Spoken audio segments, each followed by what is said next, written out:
Hello and welcome back to our final round back nine coverage of the 2019 Tony Walker Financial Open.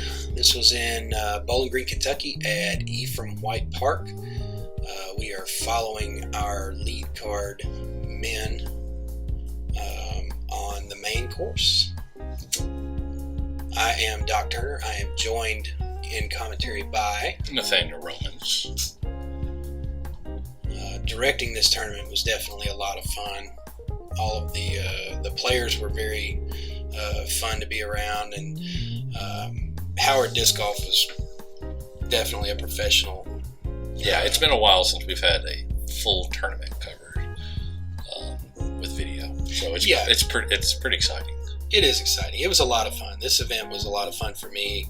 Hopefully, it was a lot of fun for the players, and we look forward to doing it again. All right, going into our back nine coverage, we have Logan and Sam knotted up at 29 down apiece. Paul, Oman, and Dutch Napier are nipping at the heels. Dutch, I think, is at 27 down, and then P.O. right behind him at 26. So we're looking at hole 10. This is a par 3, 331 feet. The fairway slopes right to left, so if you throw the right-hand backhand hyzer, it does kind of usher it out of bounds onto that left-hand path.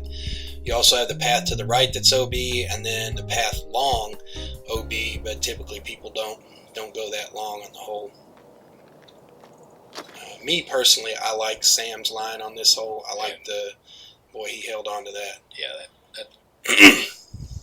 But I like the forehand line. For me, I'm a right-handed player, but I like the forehand line, so it fights against the hill. The hill does slow it down a little bit. Yeah. But if you do skip off the path, sometimes you don't get the skip back in.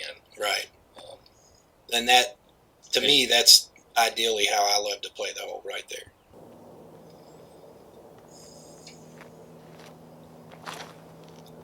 Paul running the right side path. Beautiful shot. Man, that was gorgeous.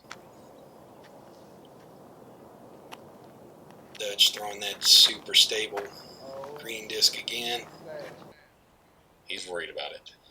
And that's where the hill helps you out, though. Yes. The slope of the fairway being a right-to-left slope, when you're hyzering into that, it just kind of kills it. Super stable like that, it still eats it up pretty well. Yeah. Like, I was more nervous about P.O.'s drive on that hole than I was about Dutch's. Just because I know how the hole plays, with that slope, it just kind of kills the... What a putt! And you could tell visibly excited, probably 45, 50 feet out. Nailed it. Great putt by Dutch, and he's continuing that streak of just... After a really hard start, kind of cooled off, he's trying to get it going back. Making putts like that would have you have no trouble. That lights the fire. Yes, yeah, no trouble. Picking up a little bit of momentum from a great putt like that. And then Paul with just a magnificent drive makes short work out of that. So Sam's gonna drop 2 strokes here to Logan. Yeah, a little frustrated. Definitely, you can tell he's a little frustrated with that. Yeah. Well, I mean, especially the entire card birdies, and then you take a bogey 4. I mean, that's... And he was pushing Logan every bit. They were going back and forth. Yeah, and Logan knows where he's at. Yep. You can talk about score all you want, but I mean, he knew on that hole that now I've got a cushion again. Yeah. And ultimately allows you to kind of put it on cruise control at some points. I would say it's awful early in the round to do that now, but I mean, he's definitely got him a little bit of a cushion. Yes. So we have hole 11, it's a par 4, 470 feet.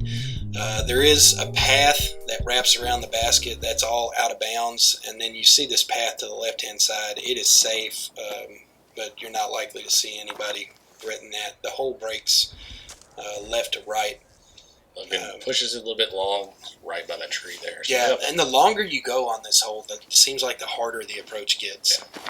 Yeah. You almost want to be just on the other side of that path, that near path there. P.O. puts it in a pretty good spot. But I like the kind of the sawed-off feeling forehand, Yes. just a flare right around that corner. Makes the approach much easier. And this is definitely a two-shot hole. There's no such thing as reaching the green on the drive. Not a bad place to be there for Dutch. Sets up nicely for Sam here. Yeah, as you can see, he was trying to saw it off. Yeah. And he almost sawed it off perfectly. Hits the tree and he misses that tree 1 inch, and that's a perfect drive. Yeah. Dutch caught a tree on his approach. Looks like he hit the lane he wanted to. He just looked like he might have got a little bit high and caught something there. Being this deep, you have a lot of trees that come into play. Logan threads the needle, and he's feeling it right now. Yeah. Way to get back on track. And this is where you really like to be, because you have this wide open lane all the way to the pin. The deeper you go, the more trees you have to deal with on the left-hand side. Paul's super excited about that. He's pumped. He parked it.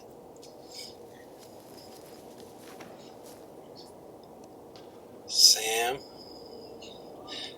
I don't know if he opted for that inside line or if he just sawed that off and kind of got lucky. Yeah, you can tell he wanted to run at that. Yeah, that's a dangerous run. Let's see if Dutch will continue this hot right now. Oh, he knew it as soon as it left his hand. That's exactly what you see on the run for that putt. Because it's elevated, that path is so close. Yeah. It's not hard to get out the back door. No. Logan being a friend and trying to steady that basket. Good sportsmanship there. Dutch obviously disappointed to go from birdie to bogey. And that happens. I mean, it does. His upshot got him a little bit, so he was forced to run at it. So Logan now has a 3-stroke lead, so the cushion's getting bigger.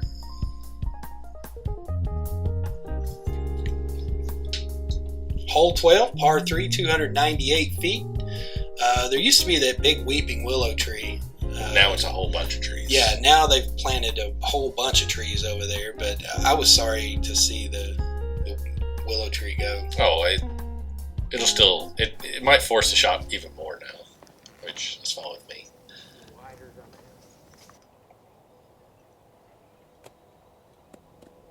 Logan plays just a simple forehand hyzer. It looks like came up just a hair short. He'll have about a 35-foot look for his birdie. Yeah, if you can try to crash those trees next to the basket, usually you'll be within 15, 20 feet. I mean, I am super impressed with Paul Oman's forehand. That's even better than yesterday. I mean, for real. That's 300 feet of pure Paul Oman forehand. For somebody, I've been watching Paul play for years, and, for somebody that typically is Paul would agree with me. He's a backhand dominant player. Yes. I mean, by far and away. But I'm very impressed with his flashing the forehand these last 3 days here. Yeah. Dutch going with that super stable green driver again, coming up just short. He'll have a birdie look, though, as will, I think everybody put it relatively close. Yes. And Dutch needed that after the birdie mid to OB on the previous hole. That was a great putt.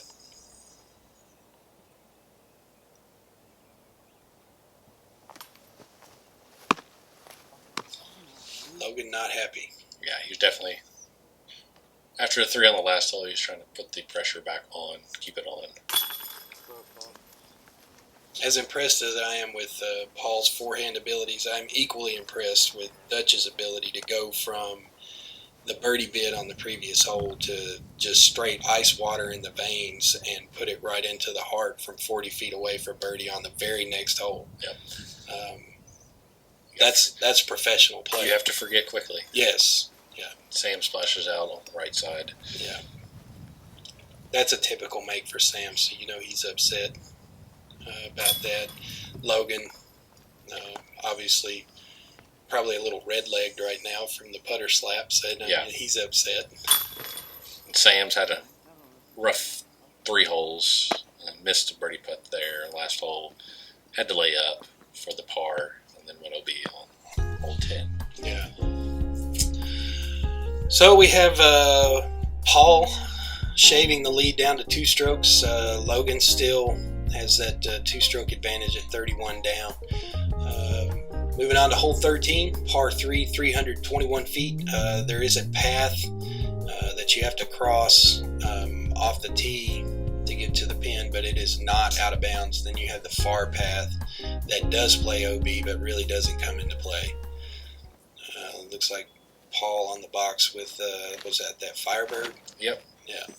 Just throwing the big wide hyzer, and you see that tree stump right there that guarded that line. In used to you had years. to throw a little turnover, or the flick was the ideal shot. Yeah. It's some kind of mid play there from Dutch. It's probably like an M3. It's like a little late release, maybe, or early release, I should say. And Logan's going to play that forehand kind of. Oh well. I was going to say he was going to play the forehand flex line, but he went wide, caught a tree, and just ate it up.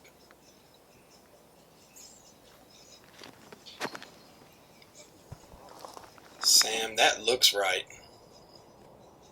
That's because it is. Yep. Puts it within 20. Yeah, great shot there from Sam. Hopefully he can get something started here.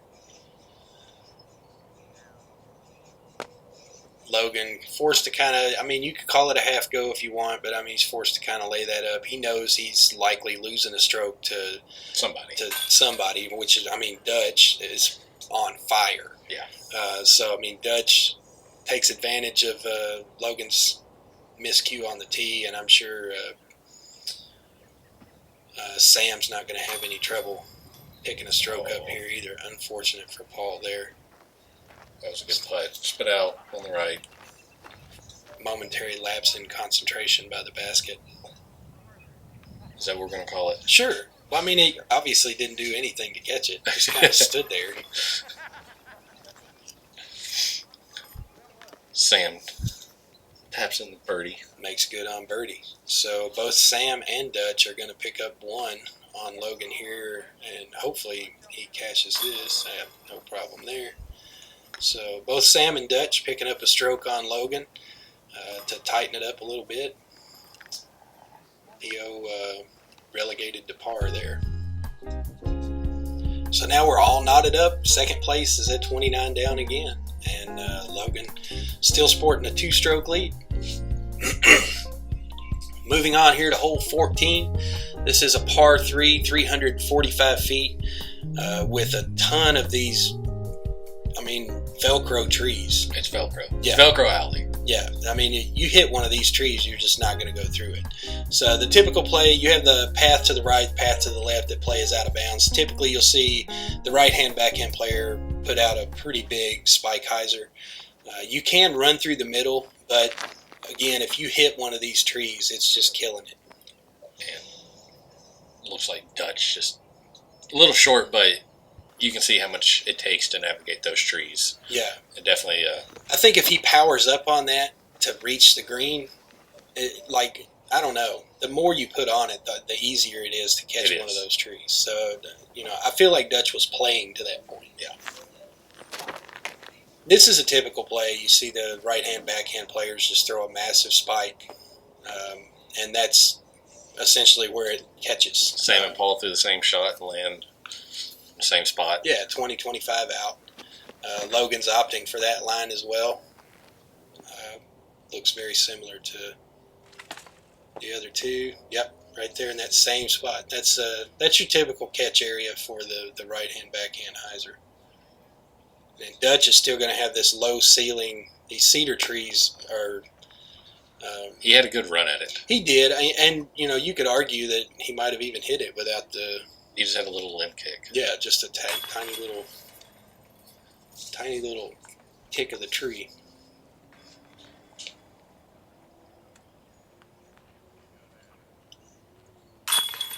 Sam, no problem for birdie. Logan, no problem for birdie. And I would expect the same from P.O. So Dutch will card the lone par. Yes, you see him swat at the tree Yeah. there, and he's upset with the tree.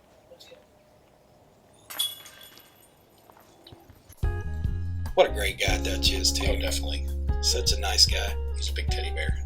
Yeah. All right.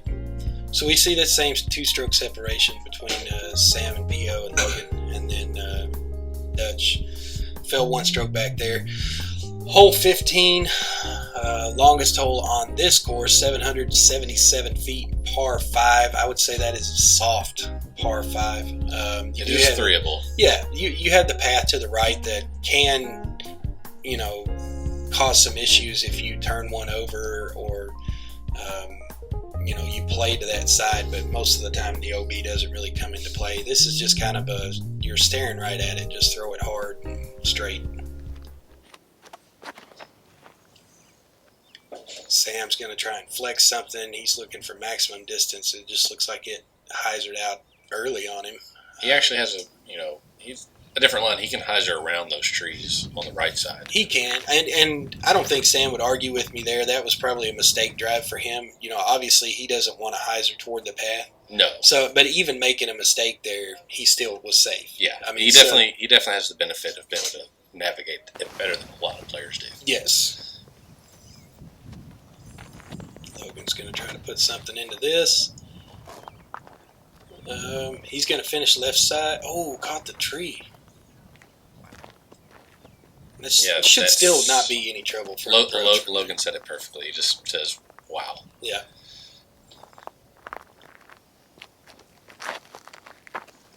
Dutch playing for max distance, looking for that flex. He can avoid the trees. That's, yeah.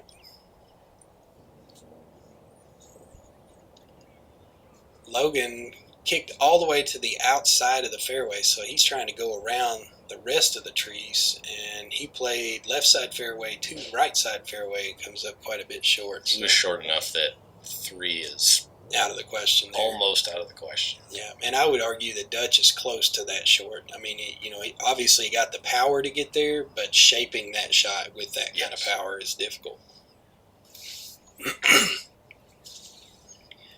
P.O. And he's just got a hyzer approach. No problem there. That was a great shot. Yeah, that's how you get an easy 3 on this hole. Yeah. Sam's going to have some trees to deal with early, but he should have a relatively... one phantom limb. The difference between birdie and par. Well, being a par 5, I guess he's laying up for birdie. Yeah. He had him throwing the backhand with the lefty. It was a perfect shot for that. Logan just laying up there, content to do so. I got to feel like Dutch was running that. Oh, definitely. Yeah. Everybody's seen Dutch putt. When he's that close, he's running, especially in this situation where he's needing the strokes. Sam cards the 4. Logan should have no trouble doing the same thing. Relatively easy 4. This hole's kind of weird for me because it is a pretty simple 4. It's a difficult 3, but then it's a par 5. Yeah. I don't know. But, yes, it is throwing far, but Paul just showed how easy it is to get a 3. If you put it in the middle, throw another shot down the middle, you can have a very simple 3 on this hole. True. But if you're off left or right, you're going to have to work a little bit harder. Yeah. So now we're seeing a little bit of separation. Logan at 33 under for the tournament, followed by P.O. at 32, Sam Lee at 31, and Dutch still right there at 30. Hole 16, downhill rip at 374 feet. It's a par 3. do have this path that kind of wraps around the pin, but it's not out of bounds. The thing that you typically see on this particular green, it has a million holes in it, and the parks do the best they can by filling them with gravel or whatever they got, but sometimes you'll have a disc that's just ate up. You typically don't get ground play on this green. No, definitely not. And that was beautiful. Paul's coming down the stretch and he's putting it on. His foot's on the gas for sure.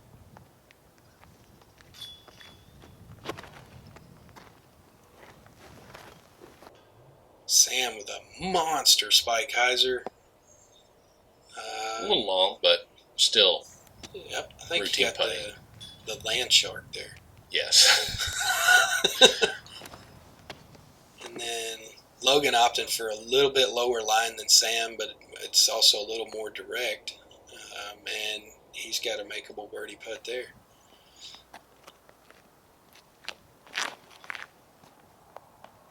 Dutch going right hand, backhand hyzer. And that's what you're talking about. You don't get the skip you normally would. No. I mean, you look at this green from, especially if you don't play here often enough, you look at this green and you think, well, I can do exactly what Dutch did. I can just hang it out to the right and then, land 35 feet short and get that nice little skip up to the pin. But you're not going to get that on this green. It's just very rough, very rough ground. No problem with the birdie there for Sam. Dutch missed a little left, so you'll have to settle for his 3.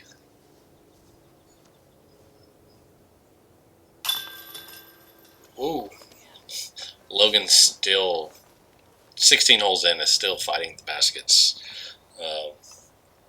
He's winning. He's winning. He's winning that fight. He's winning the fight, but it's definitely a good fight. Yeah.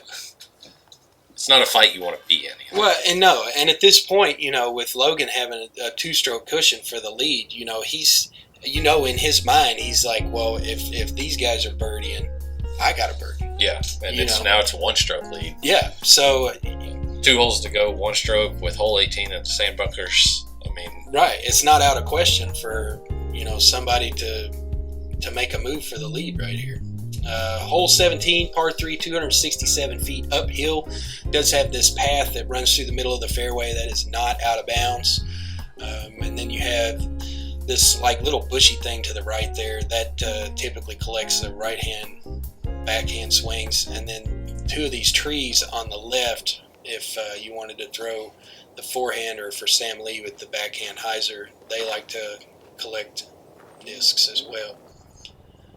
Beautiful looking shot from home. Yeah, just straight at it. I mean, you can't do it a whole lot better than that. I guess you could throw it in, but I would take that. Yes. 100 out of 100 times.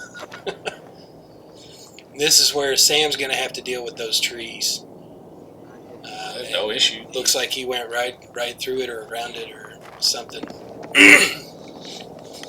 Logan likes Sam's line. Apparently, he's lining up that forehand. Looks like probably a gator. Definitely has the pressure on him. Paul's put it. For sure. You see him there Sam. calling for it to slow down. He's still... A little bit of work on it, but it still should be an easy 2. Yeah. And given, Logan's round, I'm sure these baskets are making him a little bit nervous. Exactly. I mean, he's, 18 feet out right there, but the baskets haven't been kind to Logan at all this round. Logan gets a very important 2. Yes.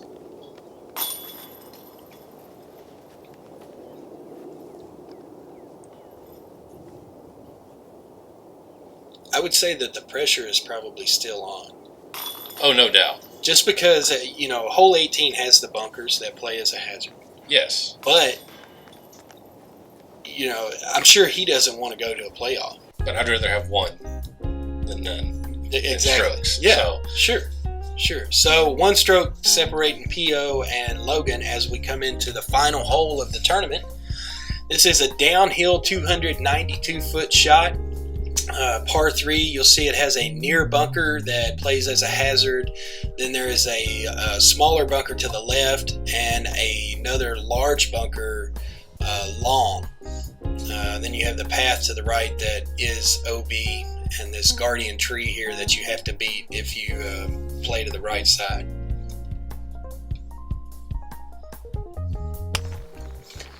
Logan's got to put this near the pin. Yes, if he doesn't, if he wants no chance of a playoff, he's got to put this near the pin. So I would say he's still probably feeling a little bit of the pressure. And then Paul has to birdie it too. Yeah, Paul's got to go for it. And Paul left a little short. Well, he hit that tree right off the tee there to the right. He caught something. I don't know if that slowed it down just a little bit or what, but he's definitely in Paul Oman makeable range. Sam gives him no trouble at all. Logan, again, with that probably gator left side. He's just trying to spike something in onto the green. He's left a little? He left a little meat on the bone there. Dutch flexing something. That needs to do some work. And jumps out of the bunker. And he's safe. And he's safe. I mean, oh. Wow. He got Loganed. Yes. Apparently, it spreads. Man. It can get everybody. That's terrible. Big putt here. Paul definitely taking his time for this one. He cashes it. So now the pressure's on Logan. Yes. He makes the He birdie. makes the birdie for the win, or he misses. He misses and goes to a playoff. No problem. Ice water in the veins. He's been fighting with the baskets all day. Hole 18, last hole, last of the round. Yeah. It's like you could almost visibly see it when he took the disc out. His like relief. Yes. Sam, no trouble with the birdie there. So that is the final hole. And there you have it, folks. As Dutch cleans up his par. Logan Bowers, by one stroke over P.O., takes the inaugural 2019 Tony Walker Financial Open. I'd say, Doc, thank you for running all of this. It was an awesome tournament. Awesome turnout. Oh, there you have the top 10. Now, thank you guys for coming, man. I really appreciate you guys coming out. I appreciate Howard Disc Golf coming out, filming the event. They did a fantastic job. Those guys are true professionals. Thank you, Nathaniel, for your design work and your preparatory work to get this event up and running. There's definitely a lot of people out there, without naming names, that I should think that do a really good job at making me look a lot better than I am. So thanks for joining us, guys. Be sure to like, share, subscribe, and look for our next event with Howard Disc Golf. Let's make a change. Let's make a change.